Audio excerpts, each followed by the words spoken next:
Baruch Hashem, was zeiche to return back there to Israel, to the Kaisel.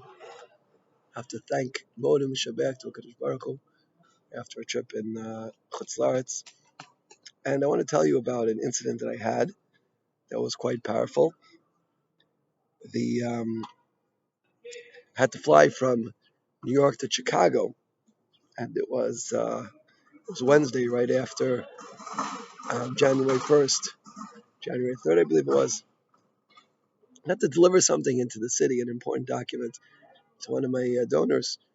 When I finally got to his office, he wasn't there. I called him. He said he was on the way. Got back. In any event, I had a flight to catch, and I told him I was very pressed for time.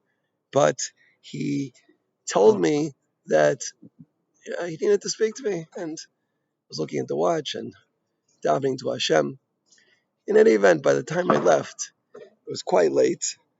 And added to that was the fact that since it was so close to January 1st, the city was packed, and the traffic was packed, and everything was very complicated. We weren't moving.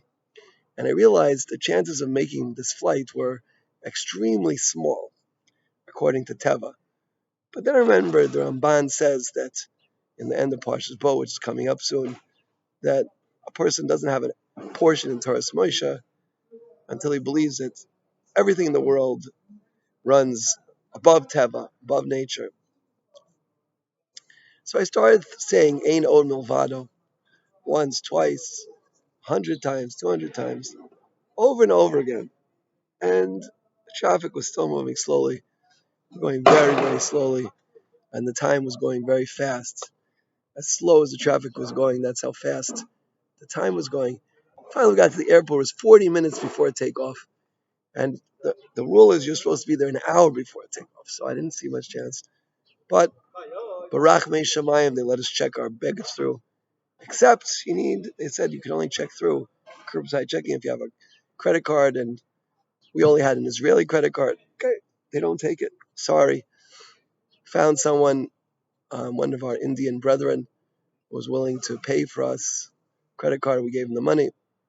They let us through, but there's almost no time left, and the line for security is very, very long, and we're begging them to let us go ahead, and falling on deaf ears.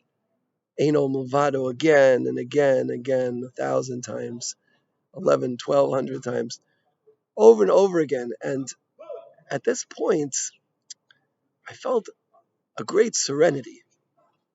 And I felt whatever happens, whether we make the flight or we don't make the flight, I feel so close to HaKadosh Baruch Hu. In any event, we finally got through, and it was 4 minutes before the gate closed. And I remember my old days of training for the Olympics. I could run quite far in 4 minutes, so I put on my sprinting shoes and just took off. And finally, as they were closing the door, we got to the gate and they let us in. And it gave me a big chizuk, this experience, to realize the great power that lies in Ein Od Milvado. And the idea is like this. How does it work? How does it work that you say some words, Ein Od Milvado? And the truth is, I said the whole pasuk, Ad Teres Ladas. You showed us to understand, Ki Hashem Hu Elokim, that Hashem, the merciful one, Elokim, and judgment is the same thing. Ein Od Milvado. There is no other existence. There is no power other than Him.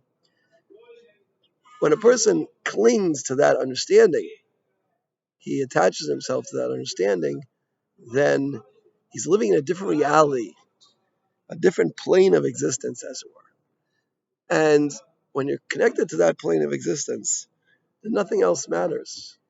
There's nothing else there except for the Borei Olam, except for the Creator. And when you're in His hands, then you're totally safe and you're totally protected. And it could be we would have missed the flight, but at that point it didn't matter. I felt so close to Hashem that I felt whatever Hashem decrees, that's fine. And I hope He's going to decree I should catch my plane, because I had some very important speaking engagements in Chicago.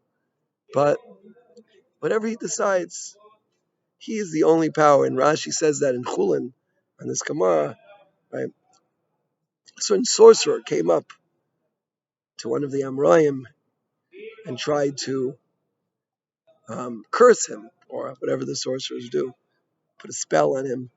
And he said, listen, ain't no Milvado. If Hashem wants it, it'll happen. If he doesn't want it, it won't happen. So I'm not scared the slightest, not even this much, nothing. And this is the belief that a Jew is supposed to pound into his heart, like this, deep, deep, to get in. Hashem should help us to be successful in achieving this clarity. Not only when we're going to miss a flight, but at all times, we should have 100% clarity that Hashem is the only power in the world. Ain't Omavada, there's nothing else.